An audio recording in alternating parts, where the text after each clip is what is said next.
Welcome to the Starting With Podcast. I'm your host, Edward Shelton, aka Dark Logos, and this is a show where we look at the strategies, tactics, and mechanics behind the game of heroclix. Yay. Alright, so what we're going to do, this is part 2 of House of X review. Probably going to have 3 or 4. Ooh, it may even get as high as 5. Just, I don't know, I'm pretty pent up, backed up of heroclix content making. So if you haven't listened to part 1, please do listen to part 1. It's ever so important that you do, mainly to get the context and to some of the other things that I am currently going to be talking about in this current section. Also, just FYI, when it comes to the Mutant CIA, I'm just going to reference to it in general as Mutant CIA. So there you go. So if you're confused whatsoever, that's what's up. So also just sort of recapping a bit. I am doing this something I haven't done in a while, which is I'm sort of going through everything, mainly just for myself. And also to sort of have fun. So bear with me while I do that, because, why do this if you're not having fun to a degree? All right, enough lollygagging. Let's go ahead and get on. I will recap my picks at the end, so there you go. So next up is Cyclops, and the dial is hot garbage trash from the get-go. And we're stuck sort of holding the bag of what the heck when we're just looking at what it does. So let's jump down to the traits and the special power. So we have improved targeting, where you can this character can make ranged attacks while adjacent to opposing characters.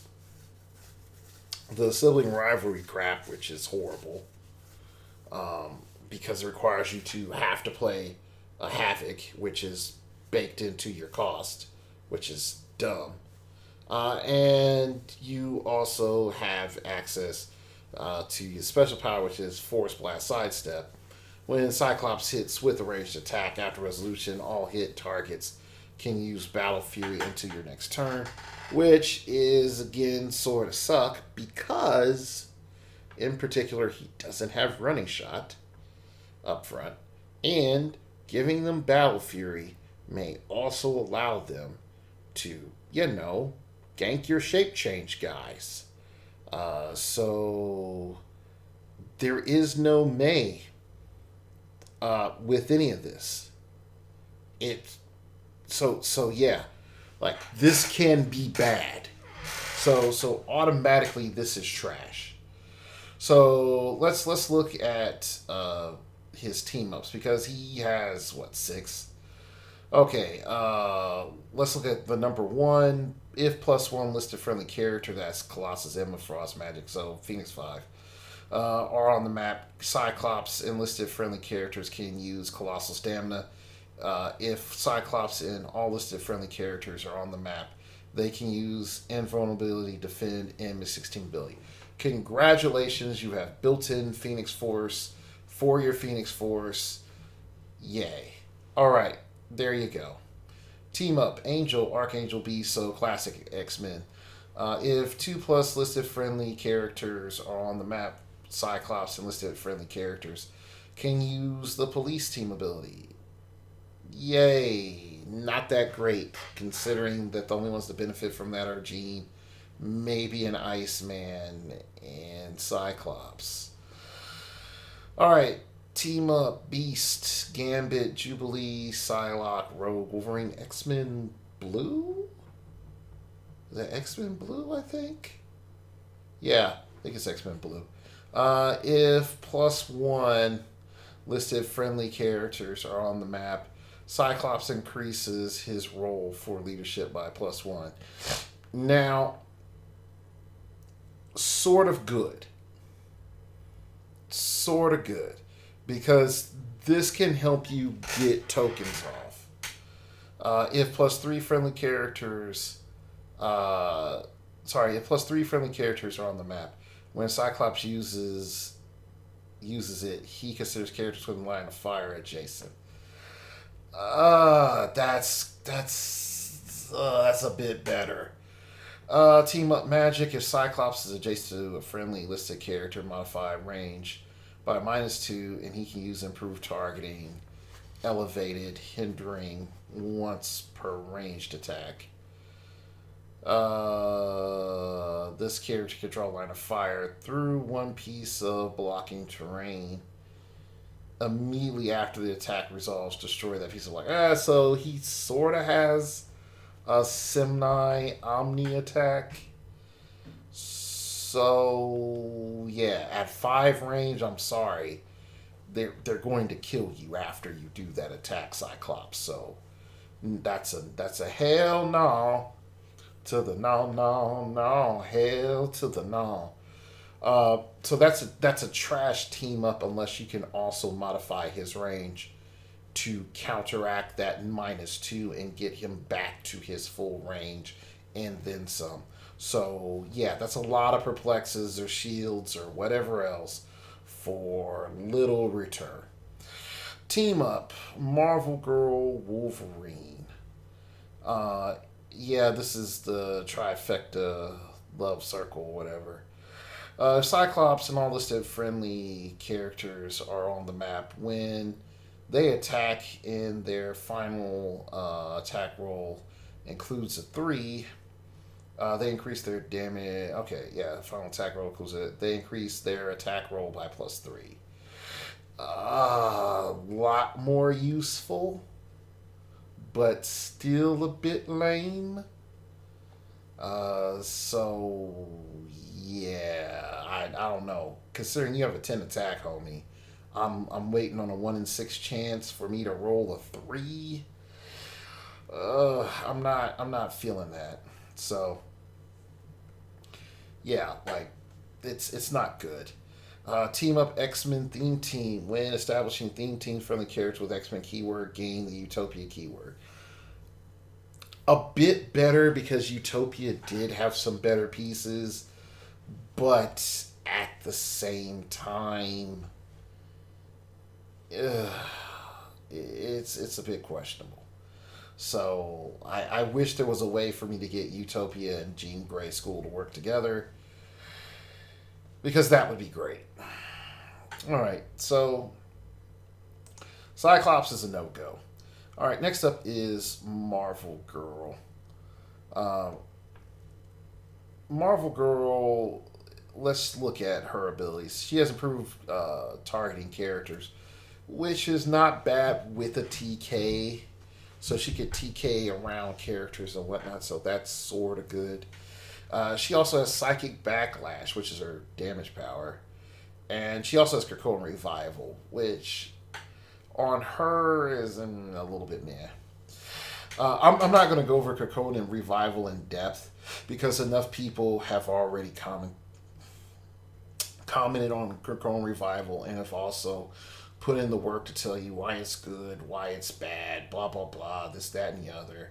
And having played against Krakoan Revival multiple times, I can tell you Krakoan Revival is strong against certain types of X-Men teams and certain types of teams that use Krakoan Revival, and not as strong against other teams. In Krakoan Revival, I hate to say it, is highly based around what your team is facing it.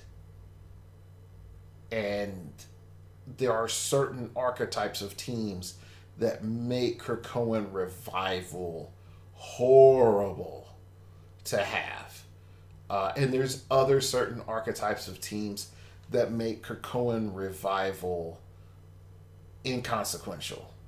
And I know some of you will be like, Dark Logos, how can me getting a Pog with Perplex be inconsequential, or getting an Outwit Pog? When you start looking at what you can key up and do with other teams, you'll start to see why. But I'm not going to drop any knowledge on that. Primarily because I don't want to start a little rant war where it's already been decided that Krakoan Revival is crap by 90% of the meta. I don't want to start that and just be that crazy dark. Well, screw it. I don't care anyway. Let them talk. Let them talk. I'm probably going to be a conversation on somebody's podcast. Be like Old Man River woke up. So, anyway. Psychic Backlash. Outwit. When a friendly character with expert keyword is targeted by Outwit after resolutions, roll a d6, 4 through 6, deal the opposing character that uses Outwit 1 penetrating damage. Again, could that be bad? Yeah, because you dealt them damage. You could take Mystics or any other number of things. But is this the outwit protection that you want? Because you're somewhat hoping that 1 penetrating damage will knock them off outwit. That is the hope. And for as many points as she is, that's a pretty weak hope. Because Invincible is still a thing, homie. So, yeah. Overall, I gotta say, she is a hot mess, like her relationships. So, maybe her team-up cards will fix some of this. Black Tom, Cassidy, Beast, Domino, Kid Omega, Sage, Wolverine. This is House of X stuff. If two, you could just tell by the lineup. If 2+ friendly characters are on the map, Marvel Girl and listed friendly characters have free. If this character occupies hindering terrain, move up to 2 squares. This is not worth it. It's just not. Gambit, Namor, Nightcrawler, Storm, Trinary, Wolverine, another House of X thing. If 2+ listed friendly characters are on the map, opposing characters who can use Flurry, Blaze, Claws, Super Senses, or Range Combat Expert can't modify a combat value positively more than 1. Okay. So, yeah, that's stupid. Well, I'll take that back. It'd be useful against ESD and combat reflexes, and then also making it... I'll take it back. That actually is good, because it makes the rule of 1 to your opponent functionally making what? A Mr. Terrific, except only on your opponent. So this one right here, I'm gonna for this team up alone, I'm going to flag Marvel Girl as good, because Storm and Trinary is not hard. Now again, those 2 figures are not expensive, because you can get Prime Storm for 15, Trinary's like 30. So you're not in, this is going to be your total support. So when you figure out your offense and whatnot, yeah, you're good to go. But oh gosh, that in and of itself is a pretty strong nerf on your opponent, that they could only modify a combat value positively by more than 1.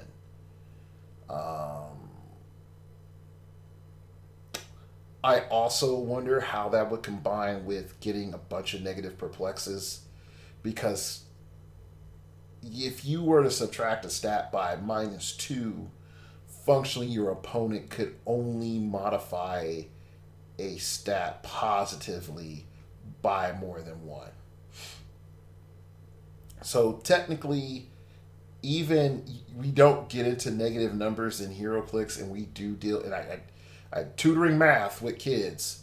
Technically, all numbers in heroclix are positive numbers mathematically, and I don't think there is an actual phrase, because we don't ever get into positive and negative numbers.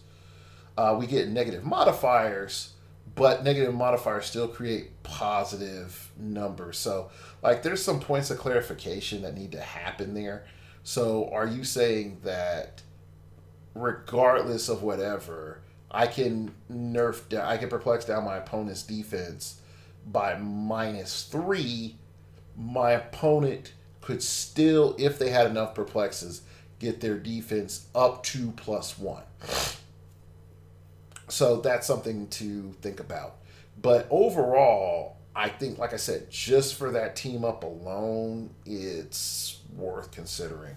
Cyclops Wolverine. So again, the trash relationship situation. And if Marvel Girl and all listed friendly characters are on the map when they attack in their final attack roll equals a 3. After resolutions, you may place a die with a 3 on this card.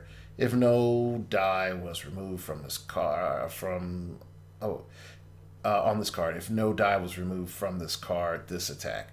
Once per turn, you may replace a die in an attack roll with a die from this card.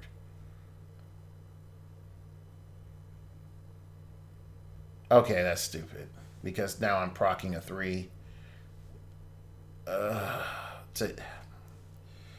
Oh, this is so dumb.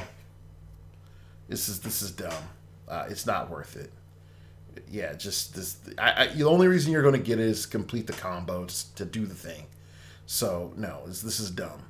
And you'll Krakoa revival them, and yeah, this is dumb. Team up, X-Men theme team. When Marvel Girl attacks only characters that can use mind control. Oh, when Marvel attacks only characters that can use mind control, she modifies attack and damage by +2. Yeah, that's dumb. That's so dumb. Again, this is worse than Bishop. Because at least you have a whole keyword to go through. This is a specific power that you have to have. So, yeah, the number 2 team up is the only thing that's worthwhile with her. Other than that, she's trash. Yeah, she's straight trash. Let's go to the next Forge. He's not as good as the other Forge. Who would have thought? Free, unique modifier. Choose, attack, or damage adjacent friendly characters. Modify the chosen value by +1 this turn. So, yeah. I think that is crap. Because you have a crappy perplex, and yeah, you have a crappy perplex, and you have to be adjacent, and you're 4 clicks. Like I don't know why you would play this. No X-Men team ability, no nothing. This is straight hot garbage. And it's a unique modifier for what? For what? So yeah, like now behold the trash. The super trash of WizKids. Born into House of X. Like sin, the horrible uncommon forge. So, yeah, this is my bad rip of Now Behold the Lamb, Kirk Franklin. Let's go on to Wolverine. So, this is mediocre, not that hot Wolverine. He has improved movement, ignores hindering adamantium lace bones, and mutant healing factor. Toughness. Wolverine takes a maximum of 3 damage from attacks. At the beginning of your turn, heal 1 click. No. Don't piss on me and tell me it's raining. I'd rather have the common Wolverine than this trash. In a world of where I could have upfront senses, I could see this being a bit better, but the fact that I start with combat reflexes on this figure is utter horribleness. So let's go to Apocalypse, A, Cardinal North, Rasputin, Zorn. If exactly 3 listed characters on the map, Wolverine enlisted friendly characters deal penetrating damage. Oh, I guess these are horsemen. Deal penetrating damage when attacking. Well, dude, you gave me exploit. Like how stupid is this? Like literally how stupid is this? Next is the team up Horseman Theme Team. When a friendly character with the Horseman keyword KOs a standard opposing character, after resolutions, heal 1 click on a friendly character with the Horseman keyword. That's actually sort of useful because you could use that to sort of heal them up and stack on top of what Wolverine is doing. So, yeah, I mean, but other than that, he's still trash. Like, yeah, he's still trash. Like, which would you take? A cheaper charge flurry character with some decent team ups, if you're looking at using team ups, or charge exploit weakness and healing up a character that was going to heal up one anyway. So yeah, like this is just like I said, like there at some point in time, someone did not think through dial design and said, you know what makes sense? This. Like they did the opposite of like it's too strong, Bill. He can't start with super senses and end with combat reflexes. Well, what if we start with combat reflexes? Yeah, that sounds like a good idea, Bill. But he doesn't have stealth. It doesn't matter, Bill. It doesn't matter that he doesn't have stealth. He's going to run up there in the fray. The most damage he can take is 3. And then when he takes that first shot, guess what, Bill? He's going to be on super senses. And then it's all dandy from there. But you paid for 4 damage exploit up top. Yeah, I know, Bill, but still. It doesn't matter. It just doesn't matter. He's going to get his blades once you piss him off. And he's going to exploit with the blades. But the other Wolverine had charge flurry and was less points. The players are too stupid to know that, Bill. They're too stupid to understand that. We'll cover it all up with a mess of team-up cards so the kids can't see straight. Just tucker them out like, kids taking too much sugar in. They just get all super hype and then they fall down. Yeah, that's pretty much along the lines of the conversation that happened at WizKids designing this figure. It fundamentally does not, in my opinion, hit any key solid design points unless your whole idea was to have what internally you would think was an inflated cost. And the idea is that it would take a minimum of 3 hits on average to kill this character, which I would come back and say, no, it doesn't, because I can pulse wave this son. And then that's it. I can pulse wave this sucker and KO him in 2. Maybe even 1 depending on, maybe 1 depending on the character. Okay, so no. Like, under current design, this is completely trash. So let's move on from Wolverine. And I know somebody's like, but Dark Locos, look, he has a 50-point dial. Is he still trash? Yes. Yes, he is still trash at 50 points. Because again, I am so better off with 004 Wolverine. I just am. And I don't know. I don't know. Were they trying to reinvent XSS Wolverine for the masses? Because if so, they failed. Okay, so next is Psylocke. Oh, okay. I may have put the wrong Psylocke down there for the Infinite Circle, so, Okay, cool. So this is the Infinite Cycle Psylocke, so my bad. So let's see. She has team-ups if 3 listed friendly characters are on the map. Psylocke and Listed friendly characters can use close combat expert. That's dumb. That's dumb. If +1 listed friendly characters is on the map, Psylocke and listed friendly characters can use precision strike and exploit weakness. That's a little bit better, but it requires you to play Angel or Archangel, which that's not that great. Her team ups are not that good, and Wolverine's okay. Jubilee, Storm, Rogue is questionable. Gateway sucks. Colossus is okay. So there's potential for this to pop off well, but no. Uh, mm, so let's look at Psylocke with her. When Psylocke uses a close attack after resolution, she can use mind control at no cost. So,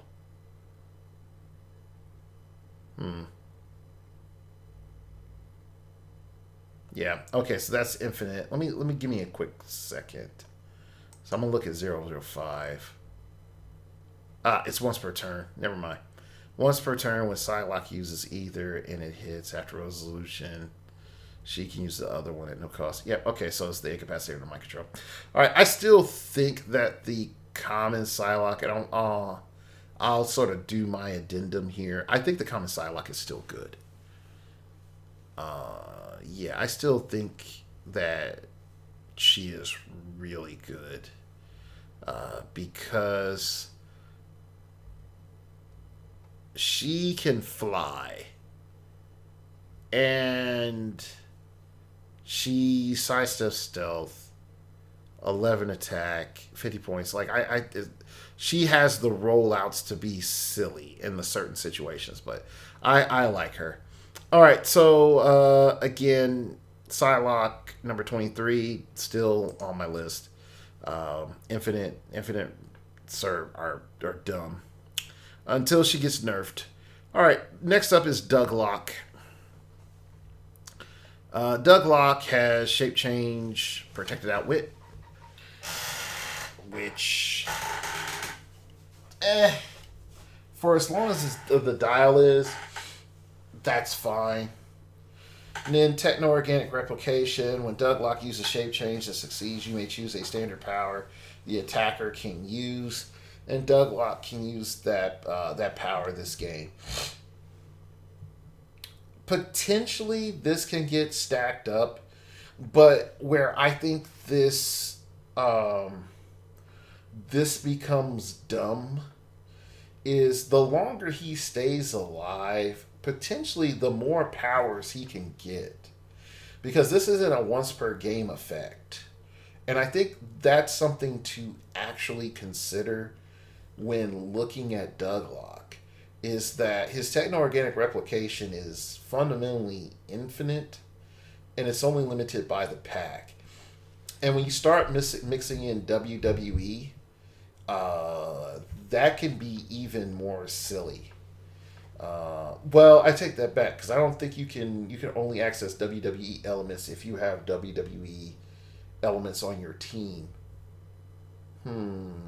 I wonder how that would interact, because in my opinion, I don't think you'd be able to access WWE abilities, but you may be able to access WWE abilities. I mean, if you ask the questions to the rules ARPs. So there you go. Next up is Robot Theme Team. When Douglock attacks only characters that can use Perplex, which is again dumb. Each target modifies defense by -2. Again, this is dumb. It's dumb. Team up Excalibur Theme Team. When an opposing character when an opposing character with the Monster or Hellfire Club keyword attacks Douglock and misses, after resolutions, give them an action token. No, that's not worth it. So fundamentally, I hate to say it, his team ups are a bit trash, even though potentially the figure could be good. He's a build-up Franklin Richards that really goes well with Elixir. I know that sounds dumb when I say it like that, but that's how I see it. He needs to take some hits and functionally be mastermind fodder for A, and like get some shape changes in and some other stuff, heal him back up, and then watch him become a late to mid to late game hero. Like, I think that's the only thing I can see happening. Maybe, just maybe. No, you couldn't. No, never mind. I had some delusions with some other figures. All right, next up is Sunspot. Now, Sunspot comes in at 75 and 35. And at 75 points, he has, 75 points, he has Running Shot, Psychic Blast, 4 damage, 6 range, team player, so he's wild card. Energy Shield Deflection, Indom. Congratulations. How hard was it to make a good piece that has a good starting click? I mean that. Like, we're this far down, and we've only recommended 2 characters. And one is because it's utterly broken, and it's probably going to get nerfed into the ground. Okay, so congratulations. I actually have something that's useful. He has traded Absorb Energy when Sunspot is targeted by a ranged attack. After resolutions, heal him 1 click and remove an action token from him. That's pretty decent. Okay, it's better. No, actually, I think it's the same thing as Bishop. Okay, then financing many teams these days. Leadership. Once per turn for all friendly characters with this power. When another friendly character that shares a keyword is given a second action token. After resolutions, you may roll a d6, 4 through 6, heal that character 1 click. So this is sort of good within Dom characters that share a keyword with you, or Power Cosmic characters that share a keyword with you. But other than that, it's sort of being like, hey man, you have good medical care. You don't take that pushing damage. If I can get this 4 through 6. So you also could potentially use this to cover your X-Men pushing if you get lucky. Now, again, there's a lot of stuff that has to go down. You have to get lucky, and have the power in play, but that's not bad. So let's look at the team-ups. AIM team-up. When establishing theme team friendly characters with the AIM keyword, gain the Avengers keyword, which, ooh man, there's some dark things that you can do with that. There are some hella dark things that you can do with that. Oh gosh. Was it Hydra Cap in this? Oh gosh. It can get real dark. That'd be the Dark Avengers right there. And if anybody is just wondering, Hydra Cap makes Hydra, I think Avengers Hydra or something like that. I forgot. But yeah, like the fact is, like, when you hit AIM as a keyword, oh dude, like, congratulations, Dario Agger, welcome to the Avengers. Let's see who else. Like MODOK, welcome to the Avengers. Black Widow Prime from Avengers, Black Panther, and Illuminati, welcome to the Avengers. Red Skull with the Cube, welcome to the Avengers. Uncanny X-Men Proteus, welcome to the freaking Avengers. Oh gosh. Bill, Agent of AIM, welcome to the Avengers.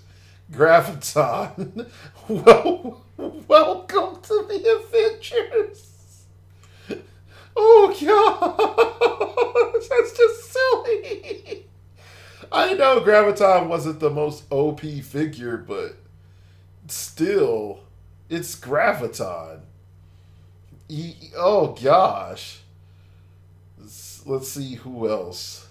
There's more Red Skull, Super Adaptoid.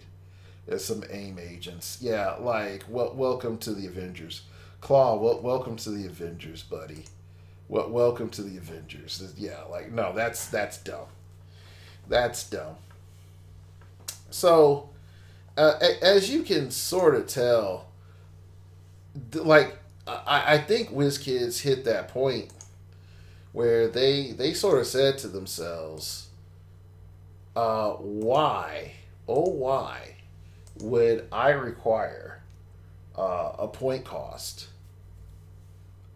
limitation when I can just flat adopt a keyword? They were looking at Captain America and they just were like, we did the player base wrong. We should have. You know what we should have? And Zoran's sitting there and he says, you know what, we should just do what we did with the Spider-Man family and just allow folks to just full on adopt whoever they want into the keyword carte blanche. And as many as we want them. Because, Avengers is really, really hurting for members these days. You hardly get any Avengers in any, Marvel set.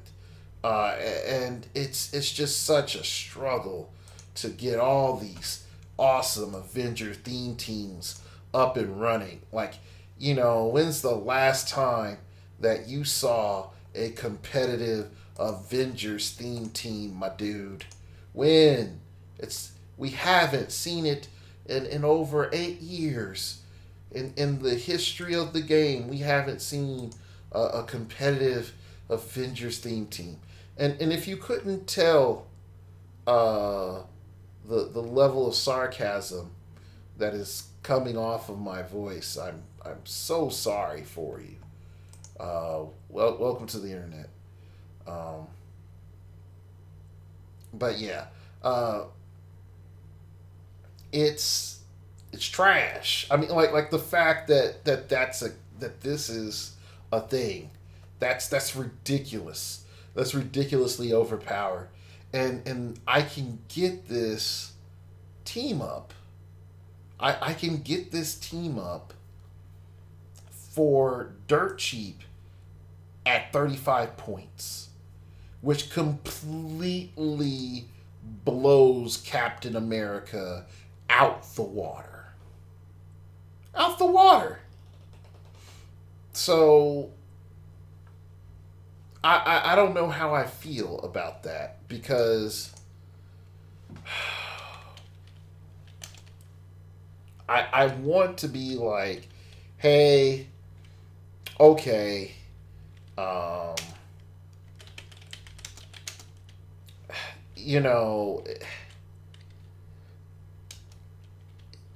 this helps make AIM viable because you can play the figures. But at the other at the other end of it, I'm sitting here looking at the implications, and it's just dumb. If you're not going to at least make a keyword competitive, having this mass adoption into hero keywords is going to backfire from a team design standpoint. Because why have freaking theme teams in the first place and deal with limitations if you're just going to open them up? Why? Just get rid of the mechanic and then go back and look at how theme teams should work. Look back at how keywords should work. Like figure out why a plus 2 map team should, plus, why is it I'm playing this theme team? Why does it matter? What mechanically should flat themes get to make it viable? Okay, so that I am not just like, well, the only way for me to get my prob is if they share the same keyword and I get my plus the map. Well, okay, if that has just proven to be such a freaking flop, let's re-look at this instead of just being like, adopt the ghetto keyword. Okay? And then even more so from a design perspective, stop making crappy keywords. Stop making keywords that could not operate mechanically as a team. Where they need such a mercy band-aid that they have to be adopted into another team, regardless of it being canon or not. I'm a little hot. I'm just a little hot. So anyway, let's move on. So next up is the New Mutants theme team, and once per turn, when a standard for the character with New Mutants keyword is attacked, they may use Mastermind, which is meh. Like, congratulations, it's going to Douglock, and we're going to heal up Douglock, and there you go. So that's not too bad, but still, like, ugh. All right, there's Tessa, which is Jumpstart Mutant Abilities. Perplex, unique modifier. When Tessa uses it to target another friendly character with the X-Men keyword, you may instead modify all their combat values +1. If you do, that character gains protected outwit until your next turn. At the end of your turn, deal that character 1 unavoidable damage.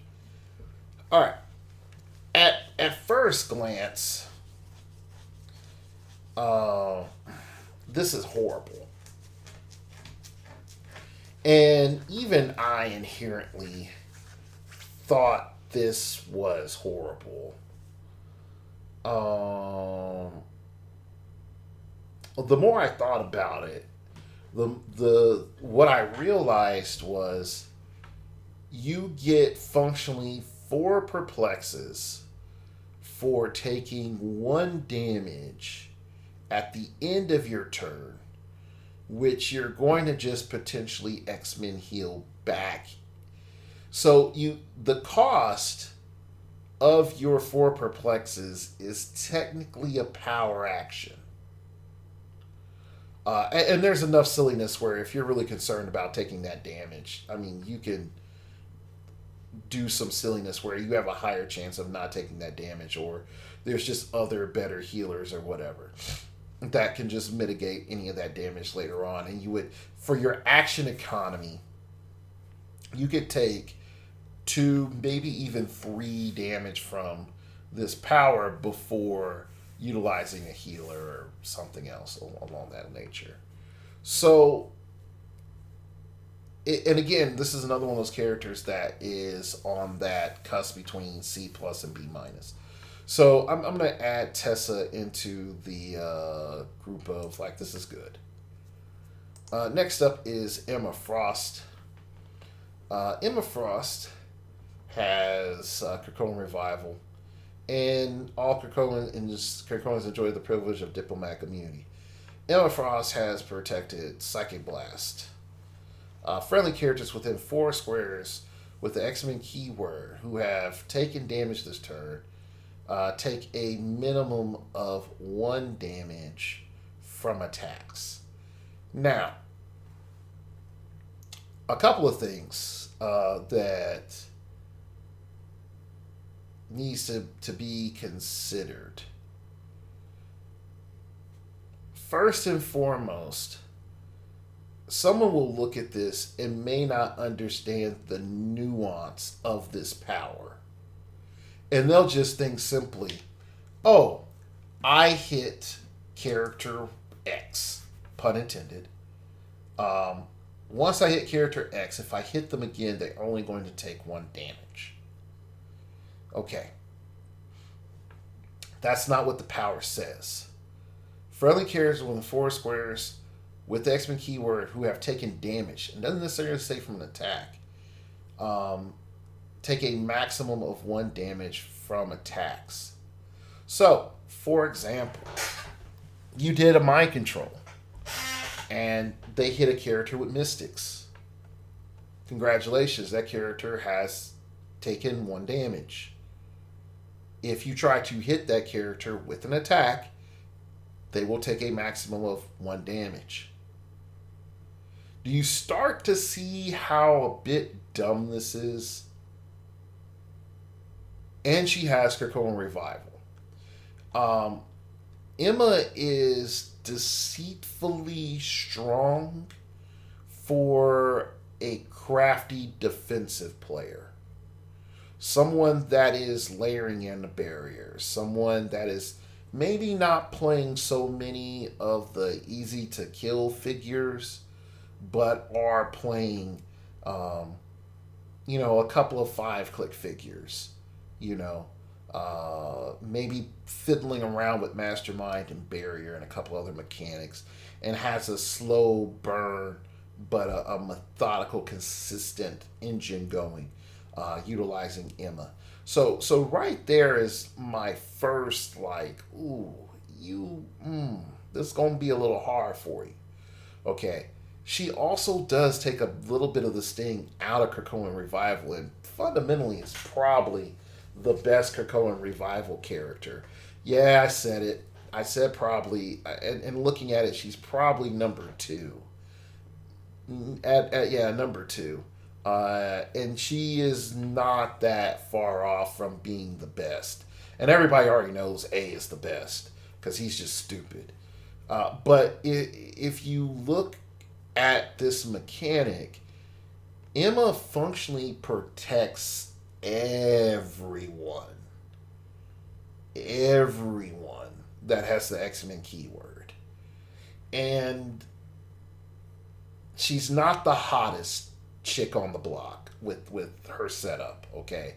I'm not going to front on that. She has a lot of downfalls. No willpower, average range, no running shot. Her leadership is great. No, nothing major, okay?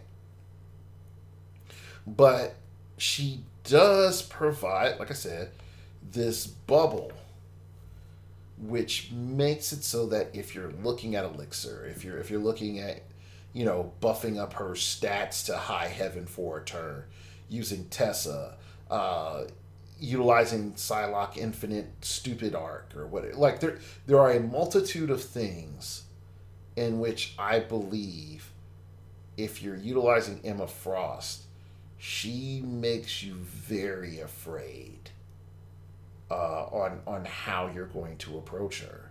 And I think that's a good thing. I think that's something for you to think about. That you could not just go in and take out a chunky piece in a turn because Emma is within 4 squares, and she doesn't even have to have line of fire. So I think that this is I fundamentally think that we can have a good conversation about Emma as a piece, and maybe evaluate a little bit more with her. So there's a couple things. So Hellfire Club theme team at the beginning of the game, friendly characters gain the X-Men keyword. That can be really interesting because that allows for characters to gain Krakoan Revival that normally wouldn't be able to gain Krakoan Revival depending on how they rule it. So shout out to my boy Tom. And he wrote an article for Majestics, and I encourage you to read the article since it's public. Since it's on Majestics. And he fundamentally says, it's like, look, I can make Vulture X-Men because of Emma. I send Vulture out, and you kill Vulture. Okay, cool. I Krakoan Revival Vulture. Alright, great. Now what? You gonna try to kill Vulture again? You already dealt him damage this turn. He takes 1. That's probably going to be your last action. So guess what I'm going to do? My following turn, I'm going to buff up Vulture again and then send him out again. Because You have, unfortunately, one choice.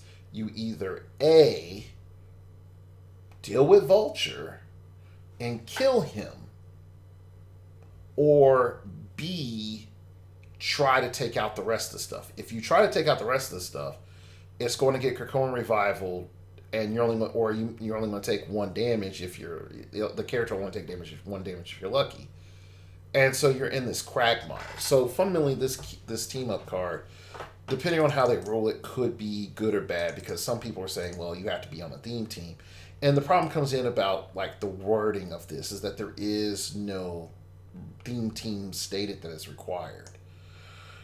So there's that. Next up is Team Up Kitty Pryde, Kate Pryde, Sebastian Shaw. If 1+ listed friendly characters are on the map, Emma Frost and listed friendly characters can use Steel Energy. If 2+ are on the map, opposing characters within 3 squares in line of fire can't use Stealth, Steel Energy, Regeneration, and Outwit. Okay, she doesn't have improved movement, just ignores hindering, so I don't know how that's going to work. Yeah. Oh, okay. Whatever. So yeah, that's something for them to figure out. All right, so I'm gonna put Emma Frost in the wins bucket. Next up is Chamber. Yeah, man. This is not good. This is trashed here already. 5 range with stealth and enhancement and poison. This is a far cry from ID Chamber. Here's to pacifism. Oh gosh. Shape change. Chamber can't attack unless a friendly character was attacked since your last turn, or he's the only character on your force. That is dumb. That is so dumb. He sits there for 35 points, and he has a trait like that built in. My body is just a shell for psionic energy. When Chamber is KO'd by an opponent's attack, after resolution, deal 1 penetrating damage to each character within 3 squares. Doesn't even say within line of fire. So just be aware of that. Protected Pulse Wave. Again, this is dumb. Do not play this piece. This is a very poorly designed piece. This piece should be 25 points with the same stats and everything. I'm not kidding. This is horrible. And I know some folks are going to be saying, like, he has a lot of dark logos, and he's already cheap. He can't attack unless you were attacked. That's stupid. That's real stupid. Oh, man. All right, let's look at Zorn. Now, Zorn has Gravity Well. He has 90 points. Gravity Well's plasticity, knockback. When Zorn knocks back an opposing character, reverse the direction of the knockback. They are knocked towards him. So this is what we call a reverse Nightcrawler. And some people might be saying, this is a reverse Nightcrawler. That doesn't make sense. Go to Ben Chung Nightcrawler, and you are able to fundamentally attack, hypersonic speed attack, and bring the character towards you. This is a reverse of that, where instead of bringing them, instead of hypersonic speeding up, we're just shooting them from 8 squares away and then bringing them towards us. So there's that. Then we have Event Horizon. Energy shield deflection. Energy shield deflection. Toughness. Opposing characters within 4 squares in line of fire must break away as... Opposing characters within 4 squares in line of fire must break away as if they were adjacent. Now,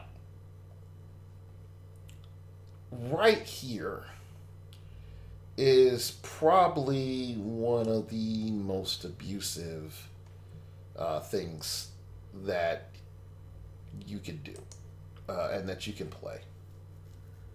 And I know some of you are like, what the heck is he? He's all right. And I'm like, let's check the craft real quick, and I'm going to state why.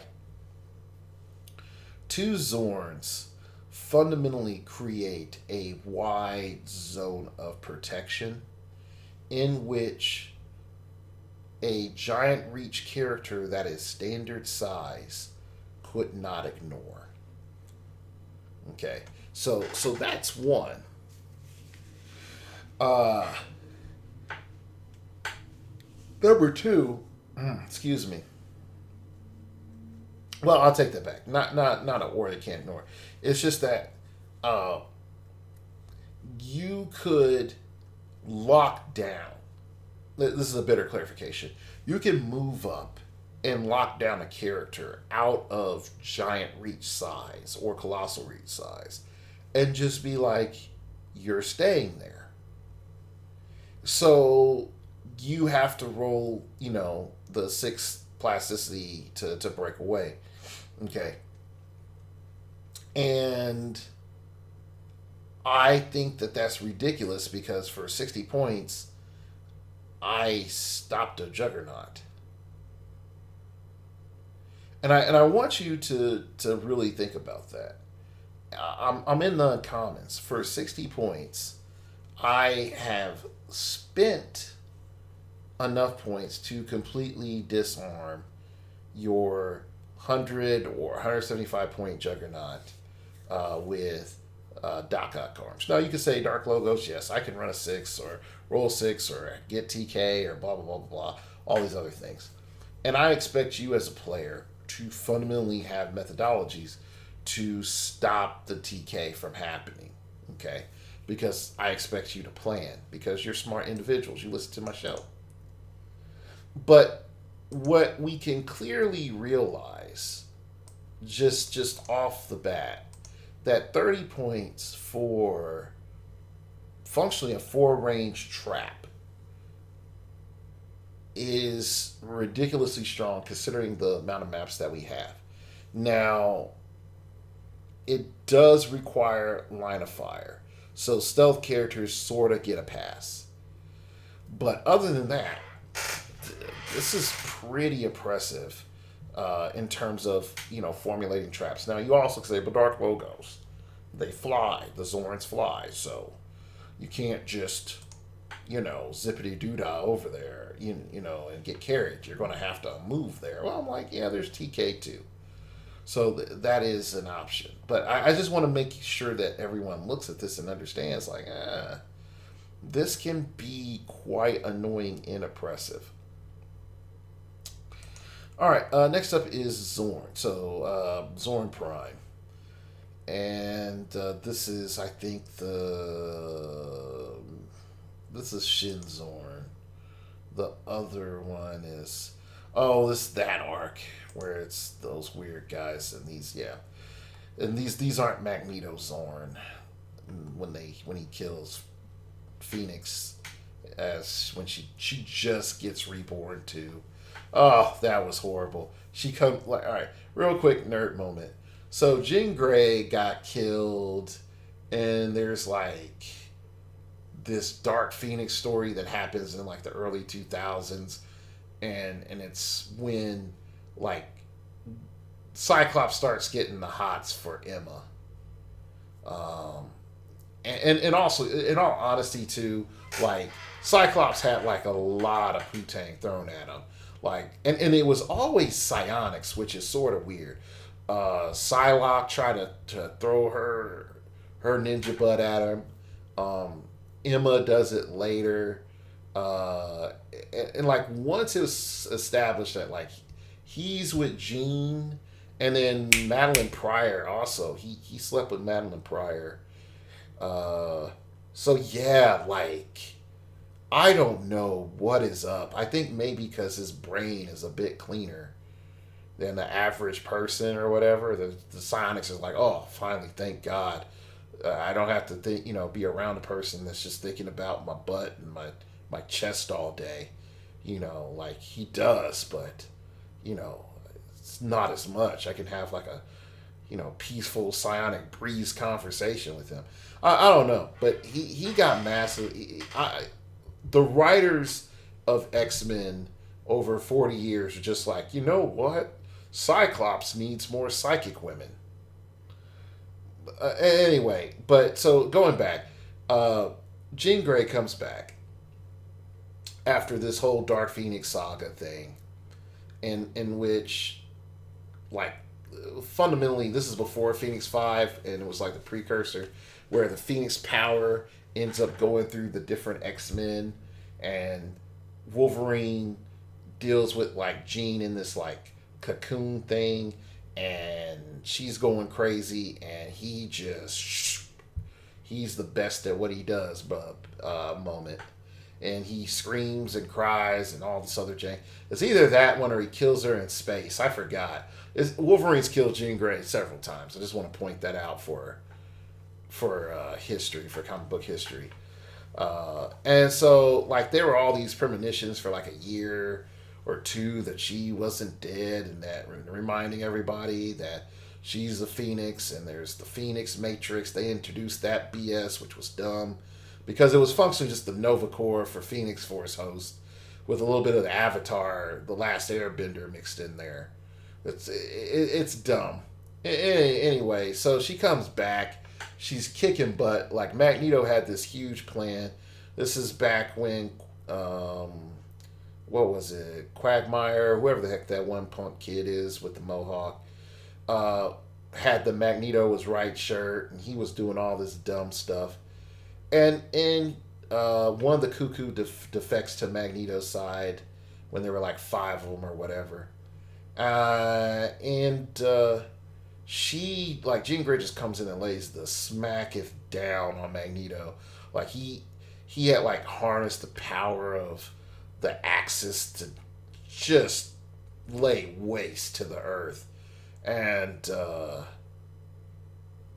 Magneto's like, I'm going to give you a heart attack. And she dies. he burns out all this power, and she dies. And then you get the Zorn crap. So there you go. Like, Magneto comes back as Zorn, or I think he had the Zorn helmet on. So anyway, yeah, comic book history. Anyway, so we're going to go back to talking about Zorn. The Prime. Now, running shot, TK, defend, support. This is when I see defend with high defense values in a support, I am not encouraged. Now, you might say, hey, but Dark Logos, you only need to roll a 7 and you have a 12. Yeah, that's a standard attack. That's not fun, homie. I like rolling my 5s for support. That's a better support. Okay. So yeah, this is poor dial design. But he's like, but it's TK too, and I'm like, yeah, so, and it flies, yeah, so this is poor dial design. Okay, then it's like, but the next click is running shot, 12 attack, psychic blast with a 16 defense, and it's like, again, bad design. If he is supposed to be super medic, he needs to have something that says when he uses support, and he defends a character, their defense is like 15 or something. So Zorn takes a maximum of 1 damage from attacks. Oh, zippity doo dah zippity day. But it's not protective pulse wave anyway. So yeah, that doesn't mean anything. Zorn can't be chosen for Mastermind. Oh, great. Free. Deal Zorn 1 damage. Okay, so I'm clicking down for what? So I can X-Men heal back up? Alright, great. Like, what are my incentives in doing this, and how am I balancing this out? Like, what is the game giving me as a means of solidifying that advantage? And I think therein sort of lies the problem with Zorn, is in a Krakoan revival world, he is not as useful as, like, an elixir. He's not as useful as Emma Frost. She's like, There's so many different characters. He's not as good as Bishop at a lower rarity, same rank of Prime. That is a problem from game design that they haven't really looked at. And I know they were like, but he did these combinations of things. But I'm like, you have to put that into a functional dial. If you could have said, look, strip all this away and you could keep all the stats except you would average out the damage. And you would just say the following. Give him a trait. Give him the second trait. Second trait just says pick 2 of the following powers or 3 of the following powers. Or 2 of the following powers. Zorn can use those powers. Phasing, TK, defend, support, psychic blast. That's it. And you would have had a fundamentally way better, more efficient piece. Because it's like, well, he starts off with psychic blast and 3 damage. Or even 2 damage and a 19 defense. Then he goes down to a 12 attack, 16 defense, and a 3 damage. Like, there is a lot more color that comes into this character than what we're seeing here. All right. Next up is Moira X, and we'll just say she's trash because Mother exists. There you go. Like, yeah. The fact that she can't be healed is crap. But yeah, other than that, yeah. Yeah. Oh, and she can't be chosen for Krakoan Revival either. So no. Just skip over her. All right, Mr. Sinister, and I know we're wrapping. This is going over an hour, but next up is Mr. Sinister. Mr. Sinister,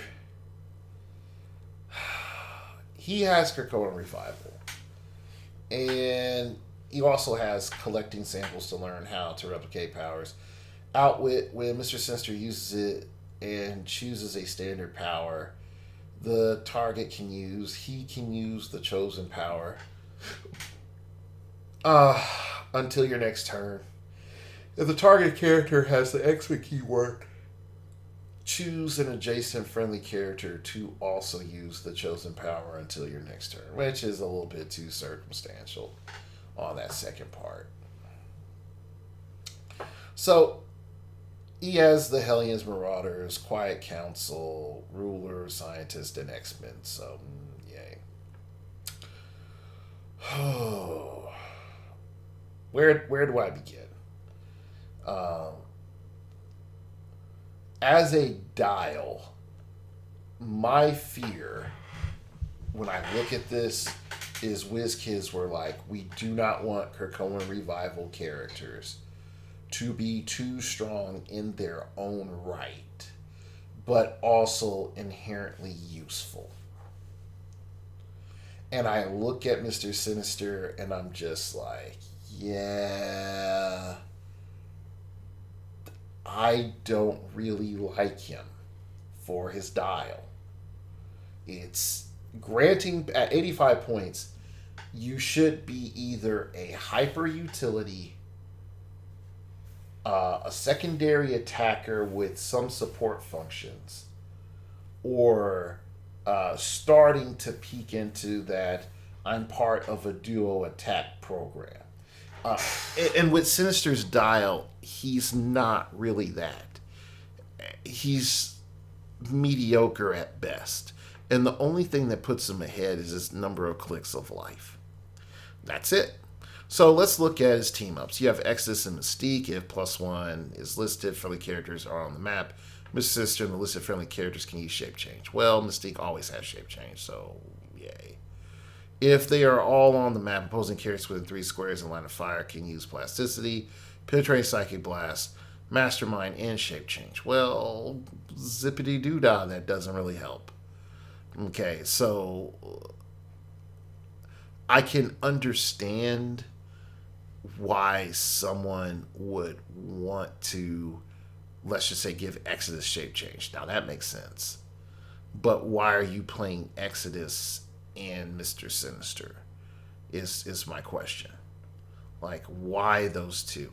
And until you can answer that, that makes this team up a little bit trash, because Mystique 99.99 times out of 10 has shape change. So granting shape change to Mystique, of all things, is dumb.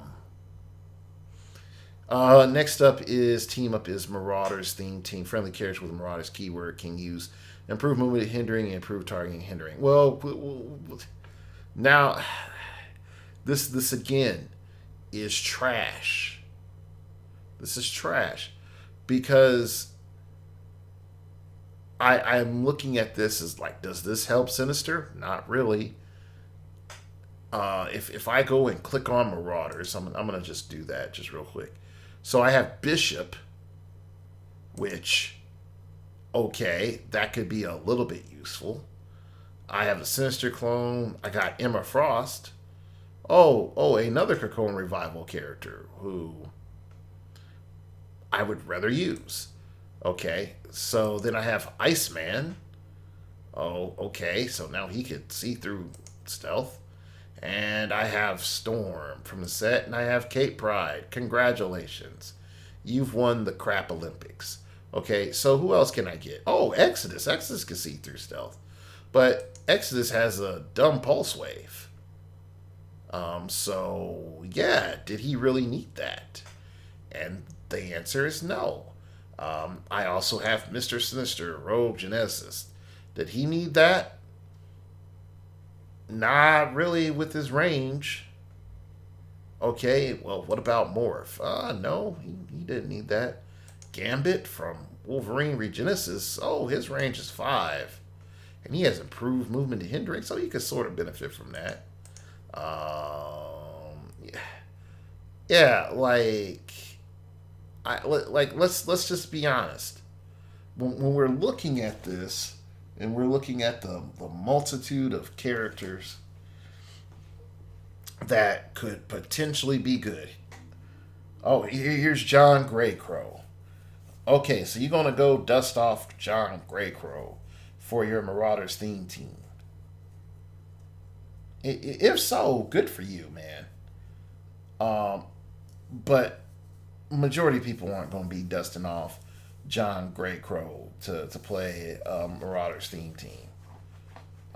They're just not. They're not going to go and get the 52 prisms that they have and make a Marauders team. And so therein lies sort of the question of, who is this for? Like, when you make something, there should be someone that's trying to use it or whatnot. Who's this for? Because this looks like this is for homebrew people. But with your rarity, you're functionally making this for competitive people. So who is this for? And until WizKids can answer that, I think there's a huge problem that needs to be sort of just dealt with. So there's another Marauders Theme team. When opposing characters with the Morlocks or X-Men keyword is KO'd, after resolutions, you may KO an opposing bystander.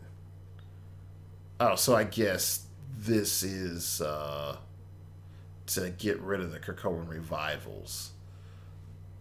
So, but I have to do a Marauders Theme team, which, if we go back and we're looking at this, in modern age, Bishop, Sinister Clone, Emma Frost, Mr. Sinister, Iceman, Storm, K Pride. This is not like the elite league of characters here, people. Gambit, like Gambit from Deep Cuts. Like, nobody's really like gung ho and talking about him. Exodus again is like your only real hope. And yeah, like, this is not good. All right, so anyway, going on. Next is the fourth Marauders, which are just like WTF roller coasters right here. when Mr. Sinister attacks only characters with mystics, after resolutions, heal him one click and deal one picture rate damage to each hit character. Again, this is dumb and bad. It's dumb and bad. So yeah. All right. So we've established that Mr. Sinister is functionally trash. Let's look at Egg. When a friendly character is chosen for Chrome Revival trait after a resolutions, you may generate 3 light objects in a single square adjacent to that character. Congratulations, this is actually pretty dumb. Free, generate a light object. Now, some of you might say, hold up, wait, what, Dark Logos? Why is this dumb? Why? So, I'm going to say some things. Some of them are old dark magic. And some of you will be perplexed by the old dark magic. That's okay. Some of it is newer technology. But let me speak in the tongue of the old ones for you. There was this feat called nanobots. And functionally, you just allowed me to super heal my nanobot character using Krakoan Revival and Egg. There is also Micron Genesis, or Old Genesis, or whatever the heck it was, from DC. And old dude would be able to consume a light, an object, and grant superpowers to other members of his team. Needless to say, in a Golden Age situation, in which Egg and Micronogenesis is put together, the shenanigans that can be done is over 9,000, especially if what's her name, Emma Frost, could make him an X-Men. Because now I can just make Old Man Logan have Perplex and Prob because reasons, and you'll never. I can crap out free every turn a light object, and on my freaking Kamehameha turn, consume it like all these objects and give my entire team freaking Perplex and be like, go, dark chicken old man who's in the embodiment of how I'm feeling right now about this game. Caw mofos, and kill him with max stats because I have 85 Pog guys because I'm broken for some reason in Golden Age. It's possible because I also have Ant-Man. Yeah, caw mofos, caw. Like, yeah, it's not a good look. This dude is dumb. In modern age, this dude is dumb. The fact that he can generate light objects just allows you to... You can... And I don't think a lot of people understand this. You can chuck a light object 8 squares. A light object, like, with the right attack values, you're like, oh, you see that Colossal over there? Like, yeah. Like, it just has toughness, right? Like, yeah. It's a retailer, right? Yeah. Egg. Give me that 12 dozen eggs that you got there. We're going to egg this mofo. And then let's perplex up his attack. And the egging begins, and it took down a Tri-Sentinel. So, yeah. Like, I think a lot of people are naive. And even more so, while Egg doesn't have Indom, the fact that you have a sidestepping barrier piece also is dumb. And I want to point out, I focused on the generating objects part first.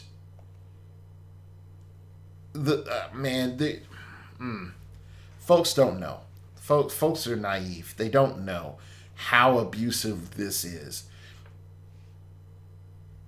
And I think it's also too, when it comes to object attacks, Not too many people think about that. And then also another layer of analysis is this: I pay for 3 special objects, and I have a super strength character. Normally, that would lock me out to modify my damage with objects or utilize object attacks.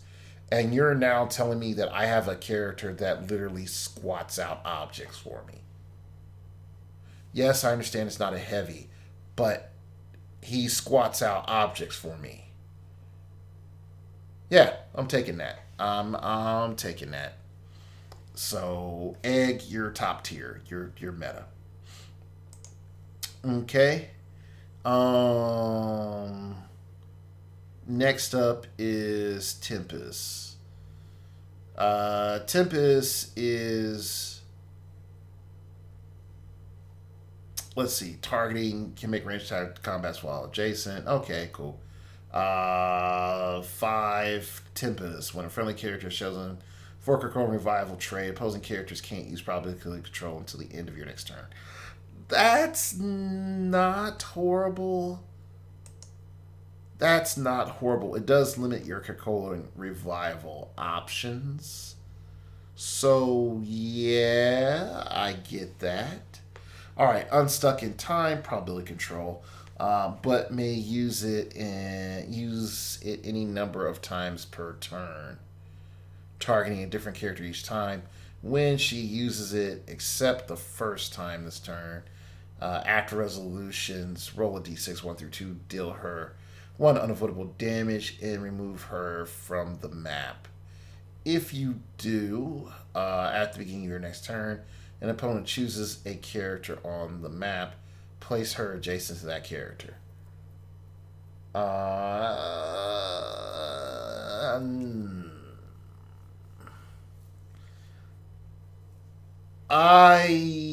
don't know. I gotta go again. I know it's been trite. Somewhere between C and B, considering the cost. This can either be really good or really bad. I like the fact that you have some risk taking that's involved with the figure design. I really wish that there was a lot more of that and it was a universal thought in the game instead of, look at me, by golly, I'm great all the time.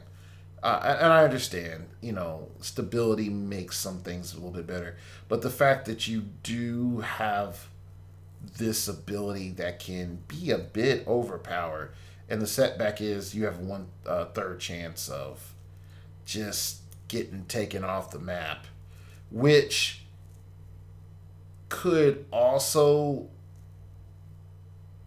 be interesting because if you hit with an attack on a Colossal Retaliator and you roll a 1 or 2, taking the 1 unavoidable damage and being taken off the map is probably like the best thing that could happen. So, I'll add Tempest to the list.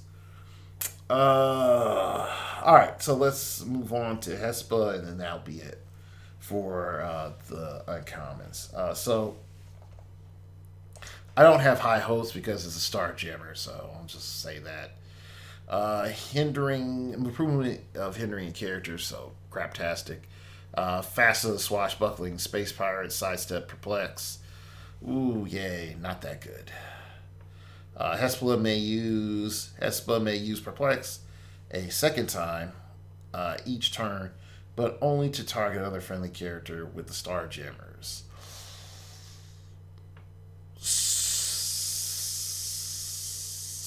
That's a mega perplex, which I can't completely look down upon.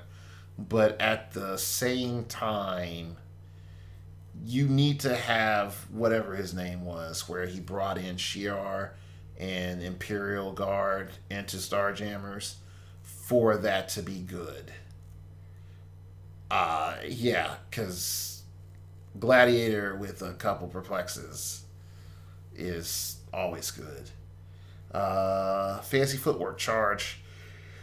When Hespa hits, after resolution, she may move up to 3 squares. And I'm not impressed. So, yep. that's it. That's all we got. All right, check me out in part three. Yeah, just check me out in part three. So again, I really appreciate you all listening. I know this is a lot of stuff. I'm going pretty much through the entire set wholesale. So yeah, you're probably gonna get like 5 hours of content. You're getting some value. You're getting some prime value here. So, all right then, that's it, and